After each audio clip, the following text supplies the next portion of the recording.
मतलब the basic thing is कि आप लोगों ने कुल मिला के लैटिट्यूड नहीं मालूम किया क्या होता है ना। That's fine. बोलो बोलो बोलो बोलो।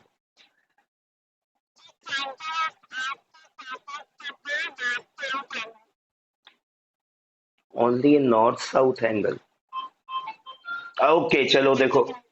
ओके मैं लैटिट्यूड लॉन्गिट्यूड दोनों बताता हूं। देखो भैया ऐसा है, व्हाट इज लैटिट्यूड पहले ये नहीं समझोगे तब तक एक्सीलरेशन ड्यू टू ग्रेविटी पे लैटिट्यूड ऑफ अ प्लेस का क्या फर्क पड़ता है ये नहीं मालूम पड़ेगा। ठीक है चलो। ये सर्किल नहीं है भैया, स्फीयर है, ध्यान रखना। ये सर्किल नहीं है, स्फीयर है। अच्छा, ये हमारा इक्वेटर। इस इक्वेटर से अगर मैं अर्थ को मान लो कर पाऊं और कट कर दूं, ये मैंने अर्थ को कट कर दिया तो क्या बनेगा, इक्वेटोरियल प्लेन बनेगा। ये एक सर्कुलर प्लेन बनेगा, आधा कटा हुआ नींबू जैसे। ठीक है, this will become an equatorial plane, right. ये बनेगा एक समतल सा गोला, सर्किल। अब मैं कोई भी पॉइंट अर्थ के ऊपर चूज कर लूं, ये प्लेस ले लिया मैंने, इस प्लेन को इक्वेटोरियल प्लेन में अर्थ के और इक्वेटोरियल प्लेन दोनों के कॉमन सेंटर से ज्वाइन कर दूं। अर्थ के ऊपर कोई भी पॉइंट ले लूं सरफेस पे, उसको मैं इस इक्वेटोरियल प्लेन एंड अर्थ के कॉमन सेंटर से ज्वाइन कर दूं। ये जो एंगल बनाएगा सेंटर पे, इसको कहते हैं भैया लैटिट्यूड। याद आया ऐसा कुछ बताया गया था मैथ्स है इसमें, प्योर प्योर मैथ्स है। लैटिट्यूड ऑफ ए प्लेस कैसे डिफाइन किया गया भैया, इक्वेटोरियल प्लेन के सेंटर को, इक्वेटोरियल प्लेन एंड अर्थ के कॉमन सेंटर, इक्वेटोरियल प्लेन से ही अर्थ का सेंटर भी पास करेगा। इक्वेटोरियल प्लेन में भी एक सर्किल बनेगा, उसका सेंटर एंड अर्थ का सेंटर कॉमन होगा। उस सेंटर से अगर अर्थ के सरफेस के किसी भी पॉइंट को स्ट्रेट ज्वाइन कर दिया जाए लाइन से, राइट, इक्वेटोरियल प्लेन के साथ एंगल बन रहा है, उस एंगल को हम कहेंगे लैटिट्यूड ऑफ द प्लेस। बिल्कुल इसी तरह अगर आप लॉन्गिट्यूड डिफाइन करेंगे तो पोलर प्लेन, पोलर प्लेन में जो सेंटर आएगा, पोलर प्लेन इसको इंटरसेक्ट करेगा, पोलर प्लेन में जो सेंटर आएगा किसी भी प्लेस को आप वहां से ज्वाइन करिए सेंटर से, तो वो बनेगा longitude, and that's why they are in degrees. ठीक है, क्लियर होती है बात। अब जरा देखते हैं भैया, what is the effect of latitude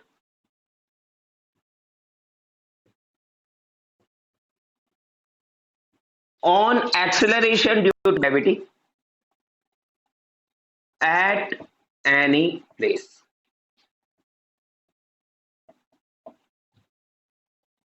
ठीक है, और एक्चुअली ये बात और आपको जस्टिफाई करा देगी कि why there is a difference in the acceleration due to gravity at poles and equator.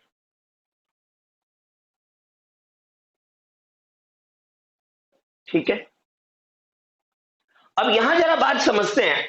अगर मैं अर्थ का रेडियस ले लूं आर, ये एंगल क्या लूं मैं, थीटा ले लेता हूं, चलो let me take it theta. ठीक है, अर्थ ये रोटेट कर रही है, इसकी एंगुलर वेलोसिटी अर्थ की हम मान लेते हैं ओमेगा।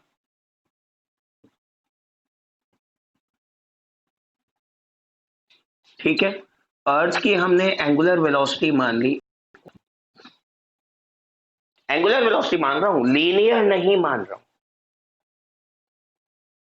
और एंगुलर वेलोसिटी जैसा कि आप जानते हैं अर्थ के हर एक पार्टिकल की, अर्थ में जितने भी पार्टिकल्स हैं इन सभी पार्टिकल्स की एंगुलर वेलोसिटी तो कांस्टेंट रहेगी, ओमेगा रहेगी। ठीक है, बट अब एक नया फंडा बनेगा। नया फंडा ये बनेगा कि अगर इस पॉइंट पे मान लो एक कोई पार्टिकल है, ये कोई पॉइंट है, ये पॉइंट क्या कर रहा है, ये पॉइंट एक सर्कल डिस्क्राइब कर रहा है, ये पॉइंट एक सर्कल डिस्क्राइब कर रहा है, ये पॉइंट घूम रहा है अर्थ के साथ, एंगुलर वेलोसिटी इसकी ओमेगा है, ठीक है। इस पॉइंट के ऊपर जो सेंट्रीपिटल फोर्स होगा, इस पॉइंट पी पे चलो मान लो कोई ऑब्जेक्ट रखी हुई है मास एम की, ठीक है, या यहां मैं खड़ा हूं, अर्थ घूम रही है, मैं अर्थ के साथ घूम रहा हूं, अर्थ घूम रही है, मैं अर्थ के साथ घूम रहा हूं, मेरे घूमने का क्या है, मेरे घूमने का सेंटर ये है, यहां पे है, मेरे घूमने का सेंटर यहां पे है, ठीक है। मैं इस सर्कुलर ऑर्बिट में चक्कर काट रहा हूं, ये बात डाइजेस्ट होती है नहीं होती है, जल्दी बताओ, जल्दी बताओ,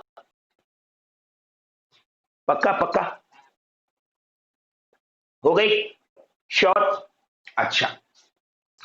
अब एंगुलर वेलोसिटी ओमेगा है, इसका रेडियस स्मॉल आर, मैं इसका रेडियस ले रहा हूं, इस ऑर्बिट का रेडियस ले रहा हूं स्मॉल आर, अर्थ का रेडियस ले रहा हूं मैं कैपिटल आर, ठीक है, राइट। तो मुझे ये बताओ मेरे ऊपर जो सेंट्रीपिटल फोर्स लग रहा है वो कौन से सेंटर की तरफ होगा, अर्थ के सेंटर की तरफ होगा या मेरी एक्सिस के, मेरी रोटेशनल एक्सिस के सेंटर की तरफ होगा?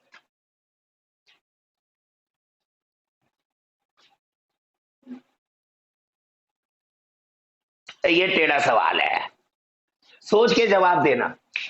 इस पे पी पॉइंट पे मैं खड़ा हुआ हूं, मेरा मास एम है, सर्किल मैं ये डिस्क्राइब कर रहा हूं, जो सर्किल डिस्क्राइब कर रहा हूं उसी के सेंटर की तरफ जाएगा ना सेंट्रीपिटल फोर्स, बताओ बताओ जल्दी बताओ। अरे भैया ऑब्जेक्ट जो सर्किल डिस्क्राइब करिए, ये सर्किल मैंने डिस्क्राइब किया, मैंने डिस्क्राइब किया ये सर्किल, तो मेरे ऊपर जो सेंट्रीपिटल फोर्स लगेगा वो सेंट्रीपिटल फोर्स मेरे इस सर्किल के रेडियस पे डिपेंडेंट होगा, ना कि इस रेडियस पे। बोलो ठीक है, पक्का, बोलो जल्दी फटाफट, राइट।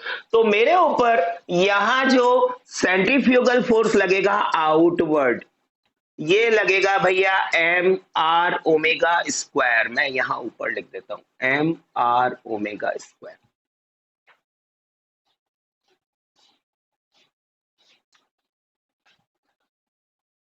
ठीक है, ठीक है, पक्का, अच्छा। ये स्मॉल आर की वैल्यू निकाल लेते हैं, ये स्मॉल आर की वैल्यू निकाल लेते हैं। देखो भैया ऐसा है, ये बन रहा है जेड, ये बन रहे जेड, ये दोनों सेंटर्स अलोंग दी पोल्स, ठीक है, और ये क्योंकि जेड बन रहा है ये एंगल होगा थीटा, ठीक। ये वाला रेडियस आर है, ये वाला रेडियस स्मॉल आर है, मुझे बताओ जरा small r upon capital R, small r upon capital R, क्या ये कॉस थीटा होगा, बेस अपॉन हाइपोटेन्यूज होगा पक्का, बोलो बोलो जल्दी बोलो, ये होगा पक्का, ये स्मॉल आर अपॉन कैपिटल, भाई ये क्या है अर्थ का रेडियस, ये है मेरी ऑर्बिट का रेडियस, और ये रेडियस जैसे जैसे मैं प्लेस चेंज करूंगा, मैं अर्थ में इक्वेटर से पोल्स की तरफ मूव करूंगा, वैसे वैसे ये स्मॉल आर वेरी होगा। थीटा क्या है, लैटिट्यूड ऑफ द प्लेस, तो मेरे पास जो स्मॉल आर आ गया, मेरी ऑर्बिट का रेडियस आ गया, वो आ गया कैपिटल आर कॉस थीटा, पक्का, बोलो जल्दी पक्का, क्लियर, इतनी बात आसान है, इतनी बात आसान है, क्लियर, कॉम्प्लिकेशन, कॉम्प्लिकेशन तो नहीं हो रहा, श्योर, अच्छा। अब ये देखो भैया ऐसा है, यहां मैं खड़ा हूं तो मेरा वेट कहां एक्ट करेगा, वेट तो मेरा एक्ट करेगा towards the centre, law of gravitation ने यही बोला है कि वेट मेरा एक्ट करेगा टुवर्ड्स द सेंटर और अर्थ उसी हिसाब से रिएक्शन देगी। तो अपन एक काम करते हैं, ये जो सेंट्रीफ्यूगल फोर्स, इस सेंट्रीफ्यूगल फोर्स को दो रेक्टेंगुलर इसमें रिजॉल्व कर लेते हैं। एक तो आ गया ये रिएक्शन, नॉर्मल रिएक्शन, और एक आ गया भैया अलोंग द अर्थ सरफेस। ठीक है, वर्टिकल देखो, ये वर्टिकली अपोजिट, ये वर्टिकली अपोजिट एंगल है, ये एंगल भी थीटा। तो इस डायरेक्शन में जो नॉर्मल रिएक्शन जाएगा वो तो जाएगा ओमेगा स्क्वायर कॉस थीटा। ठीक है, और अर्थ के सरफेस के अलोंग जो जा रहा है वो जाएगा m r square sine theta. मैं इसको थोड़ा नीचे लिख लेता हूं, फिगर के साथ घिच पिच हो जाती है। ये बनेगा m are omega square sine theta. ठीक है, यहां डाल देता हूं मैं, small is r cos theta. बोलो ठीक है क्या? इतनी बात हजम हो जाती है क्या? फार्मूला देनी पड़ेगी?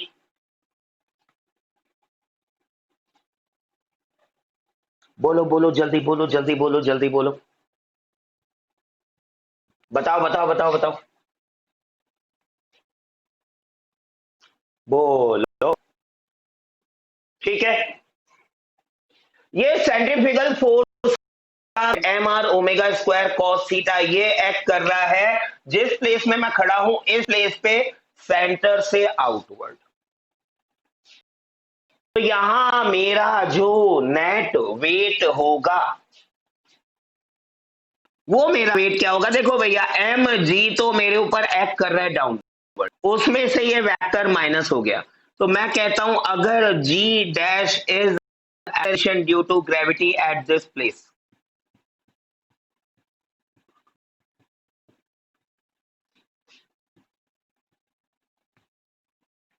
तो एम जी डैश जो हो जाएगा that will be M G, जो एक्चुअल एम जी होना चाहिए यहां पे, minus this force M R omega square cos theta.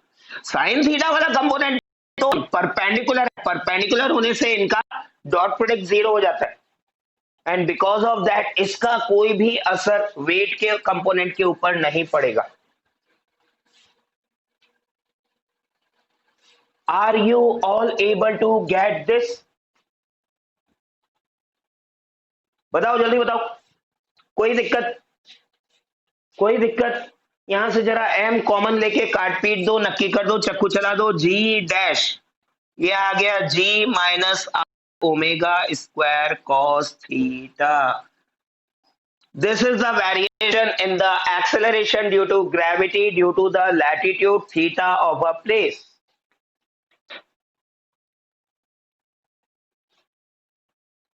अब देखो मजेदार बात, एक बार जरा सोच के बताओ, थीटा अगर 0 से 90 डिग्री तक वेरी करता है तो जी डैश इंक्रीज होगा डिक्रीज होगा?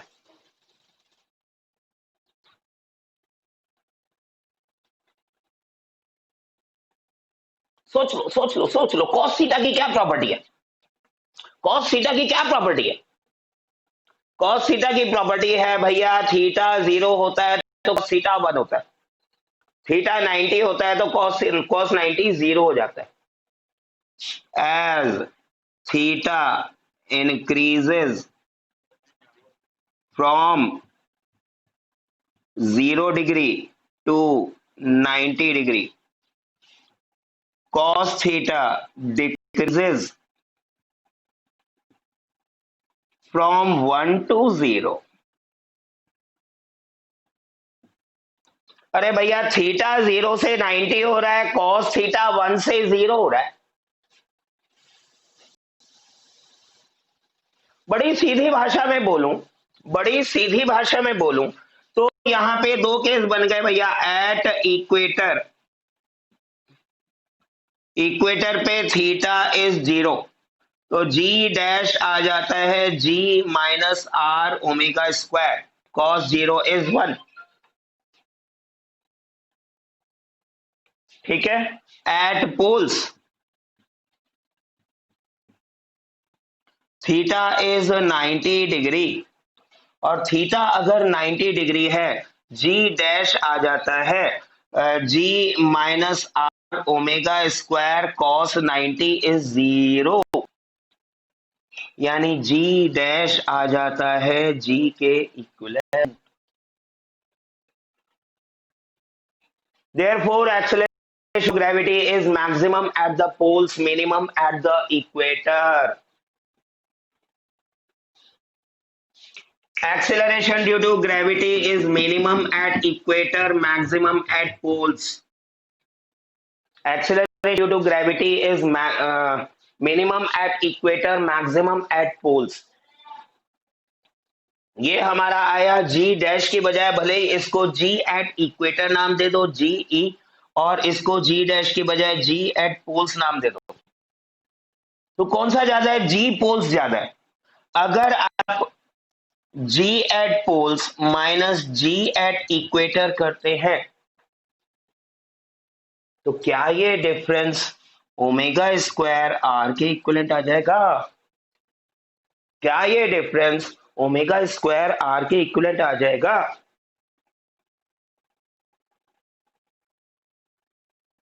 ठीक है, तो देखो भैया, इक्वेटर पे acceleration due to gravity reduce होने के दो कारण है। एक तो इक्वेटोरियल रेडियस वैसे ही ज्यादा है, तो ऑब्जेक्ट यहां जो रखी हुई है उसके ऊपर सेंटर की तरफ जो अट्रैक्टिव फोर्स लग रहा है डिस्टेंस के स्क्वायर के साथ वेरी करता है, तो एक्सेलरेशन ड्यू टू ग्रेविटी वैसे ही 0.5% करीब मैंने आपको बताया था डिक्रीज हो जाता है। Equatorial radius is approx 21 kilometre more than the polar radius. ठीक है, दूसरा, अर्थ की ऑर्बिटल वेलोसिटी के कारण, अर्थ की ऑर्बिटल वेलोसिटी के कारण ओमेगा स्क्वायर आर फैक्टर और माइनस हो जाता है, और यहां पे स्मॉल आर की वैल्यू कैपिटल आर आ जाएगी, it will match up.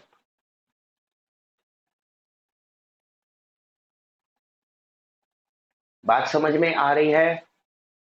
Note कर लो जल्दी से, note it down fast please. कोई डाउट, कोई कंफ्यूजन, कोई डाउट, कोई कंफ्यूजन नहीं है? पक्का?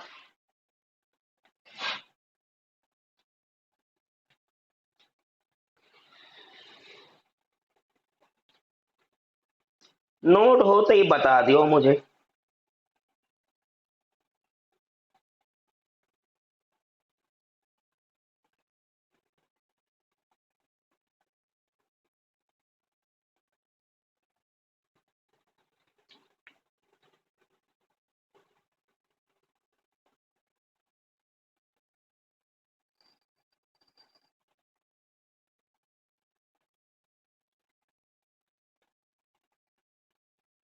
हो गया?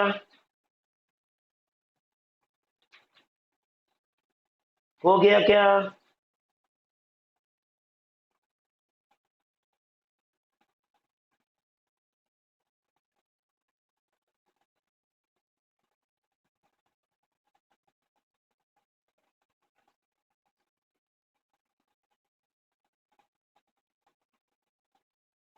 मिटा दूं? मिटा रहा हूं मैं, मिटा रहा हूं मैं। अरे मिटा दूं क्या भैया? मिटा रहा हूं।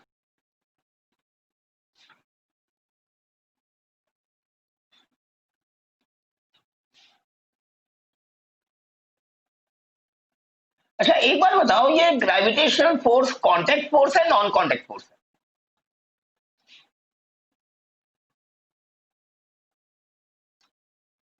अरे भैया, ग्रेविटेशनल फोर्स कांटेक्ट फोर्स है नॉन कांटेक्ट फोर्स है?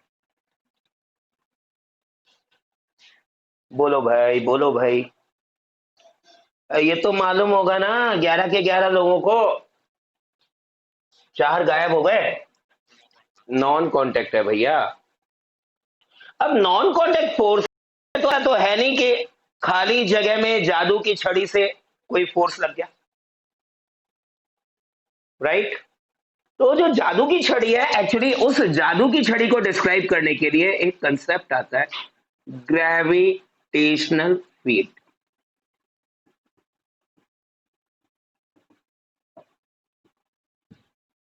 ठीक है, right.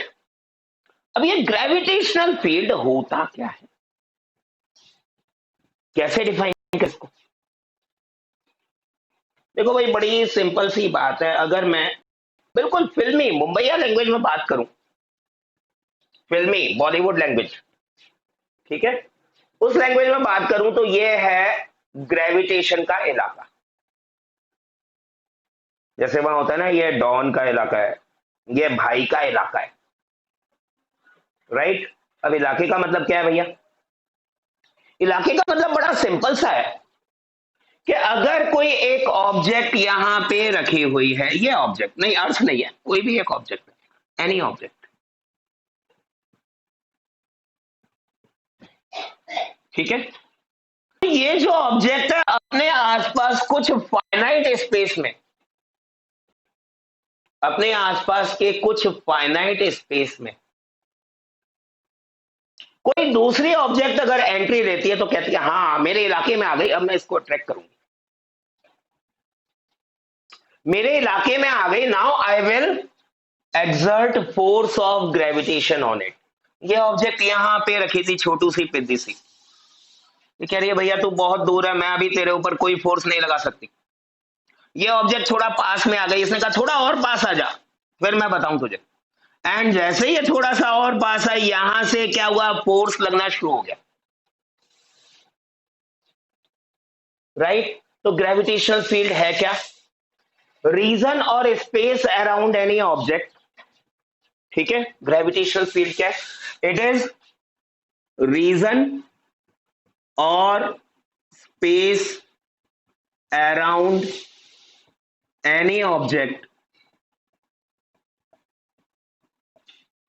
in which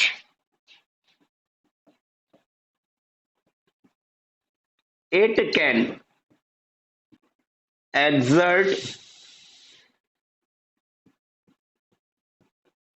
gravitational attraction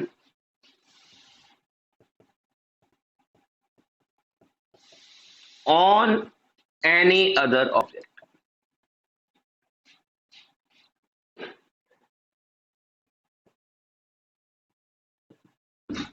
इतने रीजन के बाहर, इतने स्पेस के बाहर ये अपना फोर्स ऑफ अट्रैक्शन अप्लाई नहीं कर पाएगी, ठीक है। ये एक पर्टिकुलर पॉइंट, इस स्ट्रेट लाइन पे अगर मैं देख रहा हूं, इस स्ट्रेट लाइन से हम एक स्फीयर बना सकते हैं पूरा, तो इस स्ट्रेट लाइन पे अगर मैं देख रहा हूं, ये पॉइंट ए, यहां तक तो ये फोर्स लगा पा रही है, जैसे ए पॉइंट से बाहर किया, जैसे ए पॉइंट से दूर किया, वैसे ही इसके ऊपर फोर्स ऑफ अट्रैक्शन बंद हो जाता है। हम कहते हैं भैया इलाके के बाहर आ गए, ग्रेविटेशनल फील्ड के बाहर आ गए।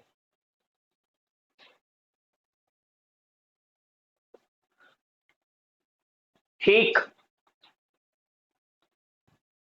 ठीक है, राइट। अच्छा, अब एक नया वर्ड आता है भैया, जरा समझ लेना उसको, बहुत वाला आसान है, बच्चे फालतू में कंफ्यूज करते हैं। ये जो ग्रेविटेशनल फील्ड है इस ऑब्जेक्ट से इस पॉइंट ए तक लगातार चल रहा है,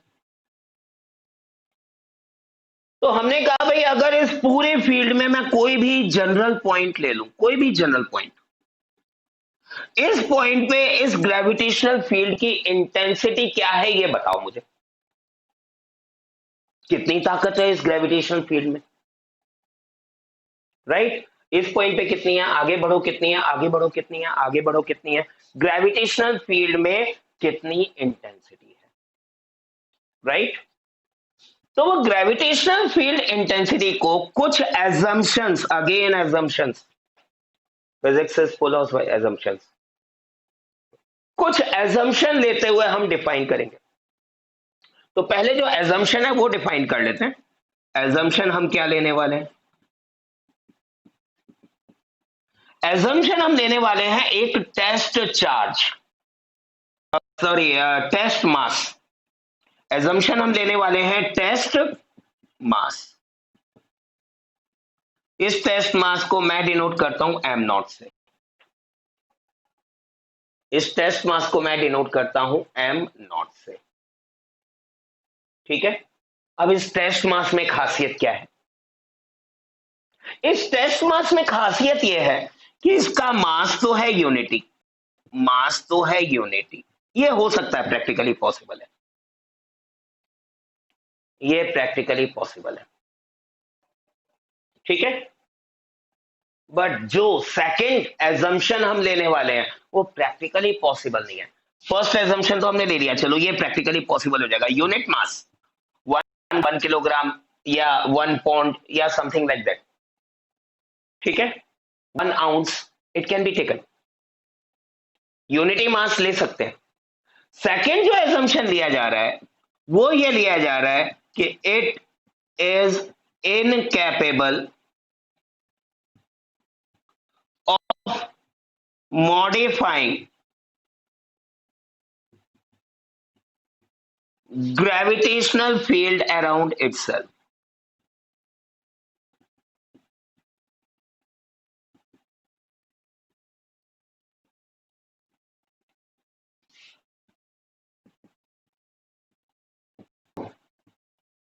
ठीक है, ये जो टेस्ट मास हम रख रहे हैं, ये टेस्ट मास जहां भी रखा जाएगा, ये टेस्ट मास मान लो यहां रख दिया, यहां रख दिया, इधर रख दिया, इधर रख दिया, यहां इस ऑब्जेक्ट का जो ग्रेविटेशनल फील्ड बना हुआ उसमें कोई छेड़खानी ये टेस्ट मास नहीं करेगा। मतलब इनडायरेक्टली बोला, इसका खुद का कोई ग्रेविटेशनल फील्ड नहीं है। डायरेक्टली इनडायरेक्टली बोला जाए तो इसका खुद का कोई भी ग्रेविटेशनल फील्ड नहीं है। बात थोड़ी समझ में बैठी? एजम्पशंस क्या लिए हमने? एजम्पशन हमने पहला लिया, भैया ये जो टेस्ट मास हम लेंगे इसका मास होगा यूनिटी। हमने कहा चलो भैया बढ़िया बात है, ये तो हम ले सकते हैं, 1 kg का ले सकते हैं, 1 ग्राम सकते हैं, किसी भी यूनिट मास का ले सकते हैं, whatever unit we are working into. But हम सबसे इसके साथ में एक बड़ी ज्यादती इसके साथ कर रहे हैं, और वो ज्यादती ये एजम्पशन लेके कर रहे हैं कि ये अपने आसपास कोई भी ग्रेविटी क्रिएट नहीं करेगी, ये अपने आसपास कोई भी ग्रेविटेशनल फील्ड क्रिएट नहीं करेगी। ठीक है, ऐसा नहीं हो सकता ना, लेकिन एजम्पशन लिया गया है क्योंकि हम आइडियल कंडीशन में वर्क करना चाह रहे हैं। We want to work under the ideal condition, right? ठीक है, उसके बेस पे इलेक्ट्रिक फील्ड इंटेंसिटी हम डिफाइन करने जा रहे हैं, ये एजम्पशन ध्यान में रख लेना, राइट? अब इलेक्ट्रिक फील्ड इंटेंसिटी इसके बेस पे हम क्या डिफाइन करेंगे? What is electric field intensity? Intensity का मतलब होता है भैया कितनी स्ट्रॉन्ग कितनी वीक।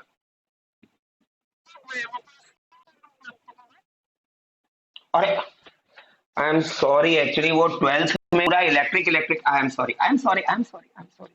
अच्छा, ये एक टेस्ट मास और टेस्ट चार्ज, ये आप लोग ध्यान रखोगे, ये फिर से आएगा, ये फिर से आएगा आपके पास 12th के अंदर। अगेन हम इलेक्ट्रिक फील्ड इंटेंसिटी डिफाइन करेंगे, तो वहां भी बेसिस बिल्कुल यही रहेगा।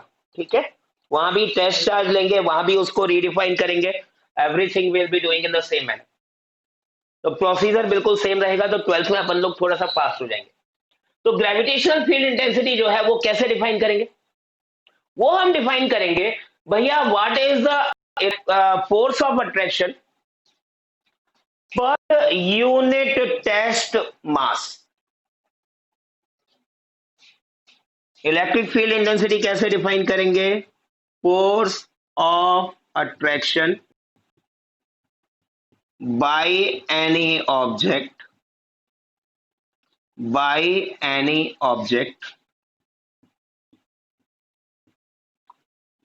per unit test mass।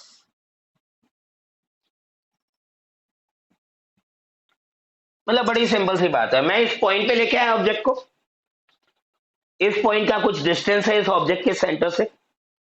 ठीक है, टेस्ट मास एम नॉट को मैंने यहां पे रखा, मैंने कहा भाई यहां एम नॉट रखा हुआ है, सेंटर से इसका डिस्टेंस आर है,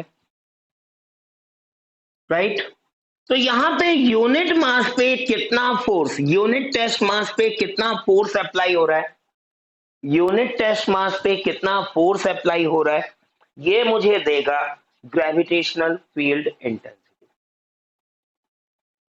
ये मुझे देगा ग्रेविटेशनल फील्ड इंटेंसिटी। वर्कआउट कर लेते हैं इसको, यहां पे वर्कआउट कर लेते हैं। इलेक्ट्रिक फील्ड इंटेंसिटी जो है भैया, that is a vector quantity. तो sorry, gravitational field intensity is a vector quantity, I am sorry. अभी क्या है, पूरा इलेक्ट्रिक है एक्चुअली ग्रेविटेशन के कंपेयर में। You have only one chapter and 12th में देयर आर ऑलमोस्ट 7 चैप्टर्स, ठीक है, तो वो ज्यादा बसा रहता है दिमाग में। बट ग्रेविटेशनल फील्ड इंटेंसिटी को भी हम ई से वेक्टर से ही डिनोट करेंगे, and this will be given by force per unit test mass. अब जरा फोर्स बताओ इनके बीच में क्या होगा, मास में लेता हूं एम। फोर्स क्या दिया न्यूटन ने, फोर्स दिया G M M naught upon R square into 1 upon M naught. तो क्या ग्रेविटेशनल फील्ड इंटेंसिटी आ गई G M upon R square. अब यहां एक बड़ी आसान सी बात बता दूं, अर्थ के केस में जो ग्रेविटेशनल फील्ड इंटेंसिटी है, that is actually acceleration due to gravity at the surface. Earth के केस में जो ग्रेविटेशनल फील्ड इंटेंसिटी है, that is actually acceleration due to gravity at the earth surface. बाकी ऑब्जेक्ट्स में भी आपकी जो ग्रेविटेशनल फील्ड इंटेंसिटी है, वो उसके सेंटर से, सेंटर ऑफ मास से inversely proportional to R square है, and you can very easily relate it to the formula for small g at the earth surface, basically at the poles। ठीक है, poles में हमारा यही तो formula है, G M upon R square. Are you all able to get this?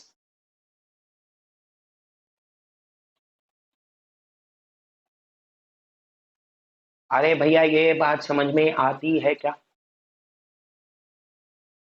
बताओ जल्दी से, बताओ बताओ जल्दी से, फिर हम ग्रेविटेशनल एनर्जी की तरफ बढ़े। ग्रेविटेशनल फील्ड इंटेंसिटी क्लियर होती है क्या, मिटा दूं इसको?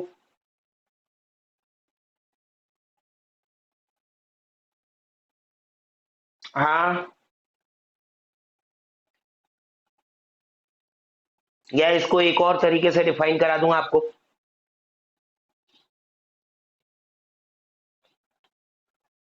बोलो जल्दी बोलो, क्लियर हुआ इतनी बात? एक और तरीके से डिफाइन तो मैं कराऊंगा खैर, बट ये बात क्लियर हुई, ये बात क्लियर हुई। इसको एक और वेक्टर क्वांटिटी से हम रिलेट करेंगे, और ये वेक्टर क्वांटिटी से पहले आप रिलेट करोगे, उसके बाद मैं करके बताऊंगा। पहले आप जरा एक काम करो, 30 सेकंड लगाओ सिर्फ, और 30 सेकंड के अंदर मुझे ये बताओ कि अगर जो टेस्ट मास है यहां पे फ्री टू मूव है, इसके ऊपर कोई भी रेजिस्टिव फोर्स नहीं लग रहा, तो इसका इस ऑब्जेक्ट की तरफ जाने का एक्सेलरेशन कितना होगा? What will be the acceleration produced in this test charge if it is released to move freely towards this object? Acceleration क्या होगा? अरे भैया एक्सेलरेशन भी तो फोर्स पर यूनिट मास होता है। न्यूटन की सेकंड लॉ में हमने पढ़ा था F equals to M A, तो एक्सेलरेशन क्या होता है? एफ एम होता है क्या? तो अगर दूसरे शब्दों में मैं बोलूं कि जो इलेक्ट्रिक फील्ड इंटेंसिटी है is acceleration produced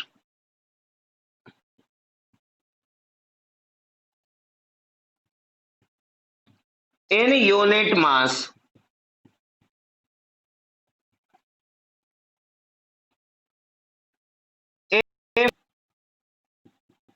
it is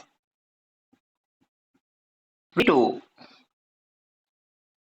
move towards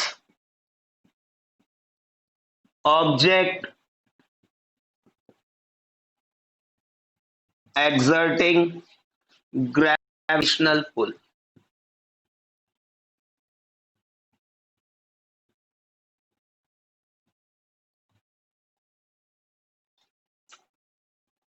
बोलो क्या ये बात सही है?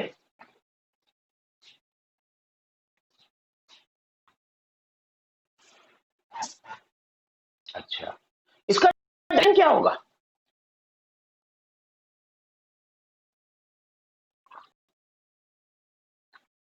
हमने कहा भैया electric field intensity vector quantity है, डायरेक्शन क्या होगा इसका?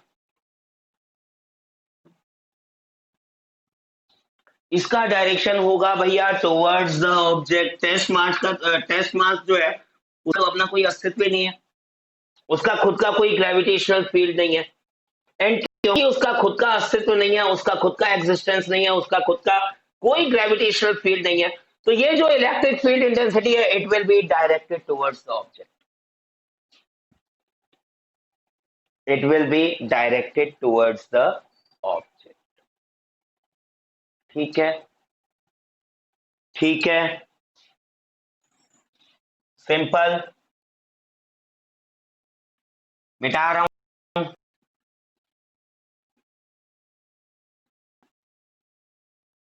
अच्छा,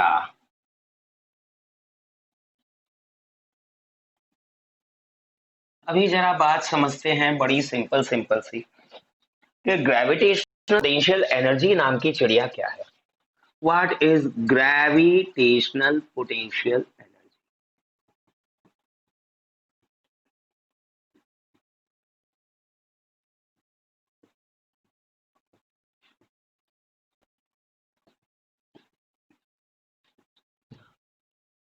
भैया एक बड़ी सिंपल आसान सी बात हमने समझी थी कि एनर्जी है क्या। वर्क किया जाता है किसी ऑब्जेक्ट पे तो वो कन्वर्ट होता है एनर्जी में, स्टोर हो जाता है। ठीक है, एंड अगर किसी फोर्स के अगेंस्ट हम कोई वर्क कर रहे हैं, राइट, किसी भी फोर्स के अगेंस्ट हम कोई भी वर्क कर रहे हैं, that work is being spent as energy।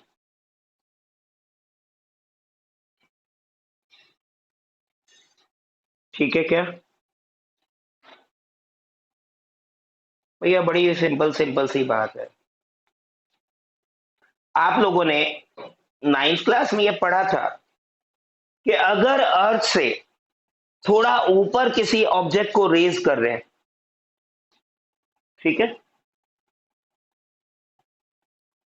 तो वो जो एनर्जी है उसमें पोटेंशियल एनर्जी के फॉर्म में स्टोर होती है।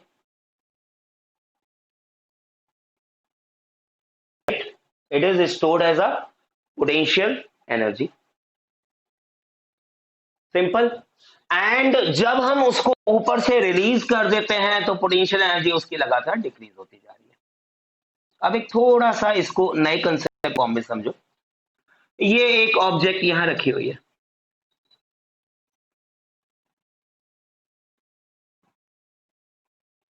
अर्थ मान लो, कोई और ऑब्जेक्ट मान लो, मासिव ऑब्जेक्ट है। ठीक है, अब ये जो मासिव ऑब्जेक्ट है इसके ग्रेविटेशनल फील्ड के बाहर, इसके ग्रेविटेशनल फील्ड के बाहर इंफिनिटी पे कोई एक टेस्ट मास पड़ा हुआ है m0।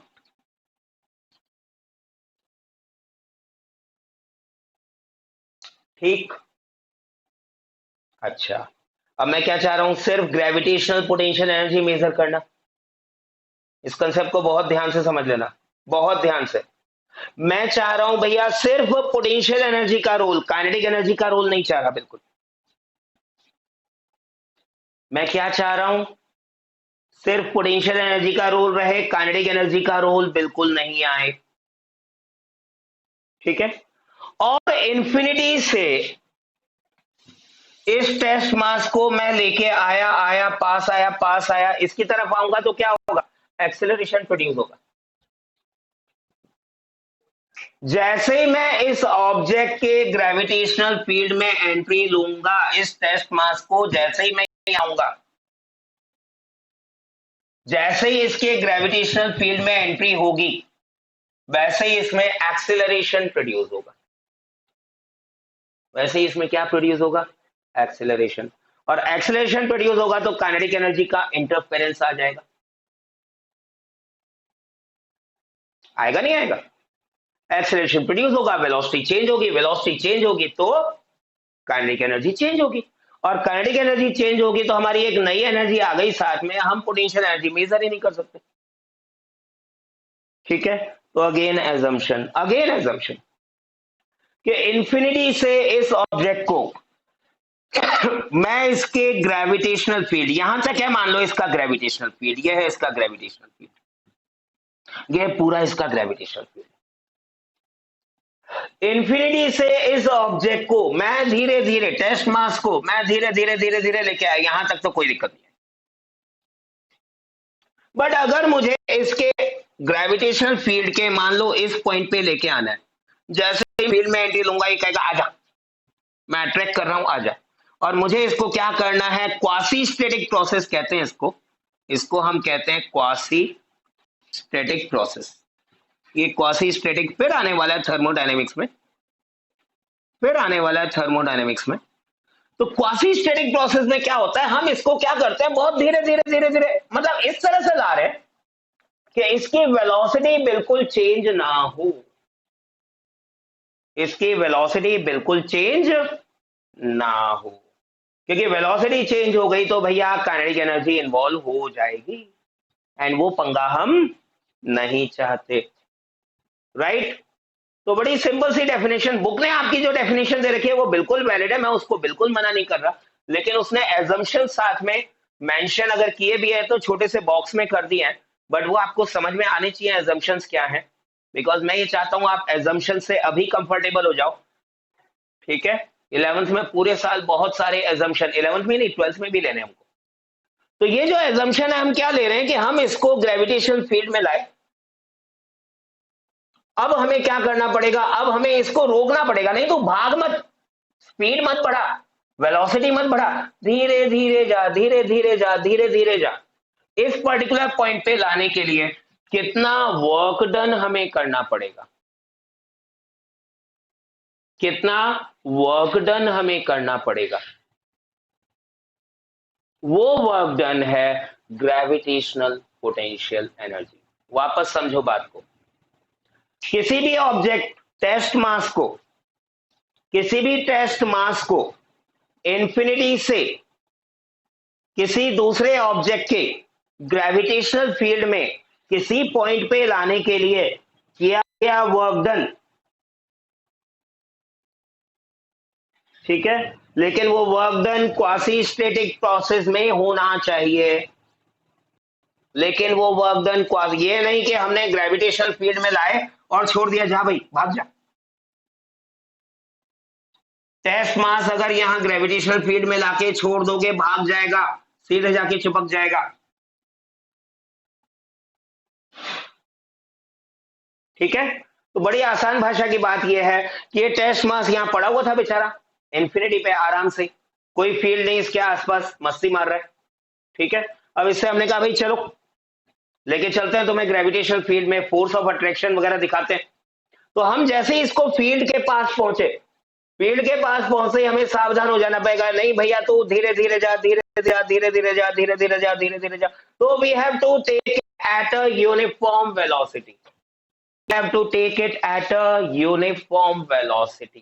ये यूनिफॉर्म वेलोसिटी कंसेप्ट अगर ध्यान रख लिया ना तो इसके डेरिवेशन में बिल्कुल बिल्कुल आपको दिक्कत नहीं आएगी। ठीक है, डेरिवेशन हम लोग इसका कल करेंगे डेफिनेटली क्लास में, बट ये ध्यान रखते हुए कि हम इसको क्वासी स्टैटिक प्रोसेस में लेके जा रहे हैं, वेलोसिटी बिल्कुल इंक्रीज नहीं होने दे रहे हैं, बिकॉज वेलोसिटी इंक्रीज हो गई तो much of kinetic energy role play will be there. समझ में आती है इतनी बात? ठीक है, कल हम करेंगे इसका gravitational potential energy at any place का डेरिवेशन।